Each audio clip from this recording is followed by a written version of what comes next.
in the Chalbi Desert with Capital in the Morning.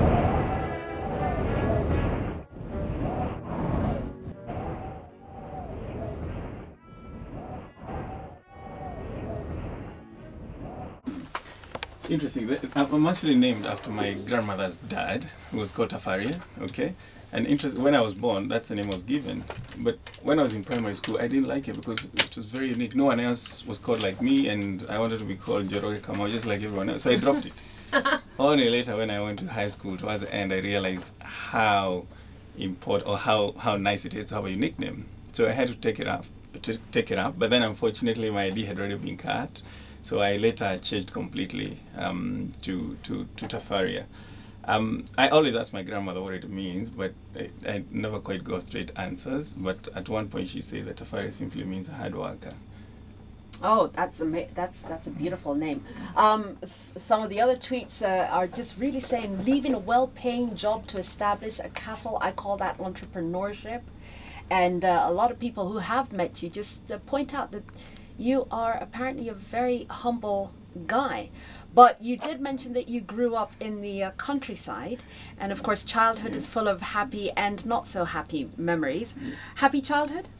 Well, very, very happy childhood, I must say, because I had my siblings around. Despite all the harshness that I talked about, despite the limited resources, the harsh environment that we grew up, we were happy, as a matter of fact, particularly because we didn't know of anything better. As a matter of fact, I didn't even know we were poor until after my class 8, when you're applying for the bursary thing from Starry Boys, they give you those yellow forms. Yes. And they really interrogate you.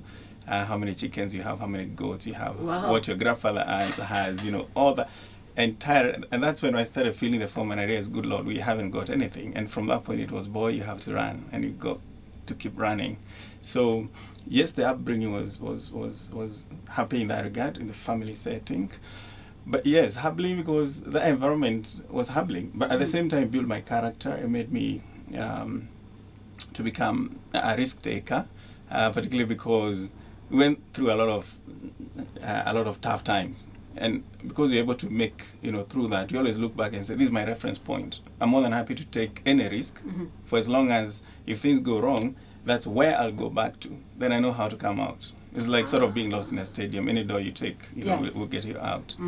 So it built our character a lot. We were trained on how to match, shelling for effort in school, and to be on your own 2 feet. We entered the world of work very, very early, because then we didn't have these child labor issues and all that. So every day was, a working day. You went tending the farms, looking after cows, and so forth and so forth. So the wild culture was ingrained to us very, very early in life.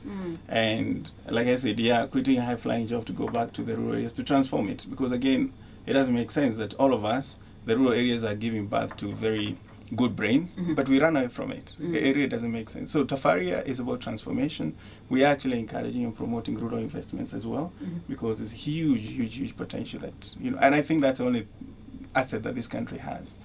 Well, that actually goes in really well with the question that Mulki Nazneen was asking. When you were young, what did you want to be? And right now, what is driving you to do what you're doing? Yeah, when I was young, I wanted to be many things, one of which was actually to be an engineer. Never mind, I never studied that. Actually, I was very disappointed when I was admitted to Kenyatta University to study education. But I wanted to be an engineer because I really like fixing things. I'm extremely hands-on.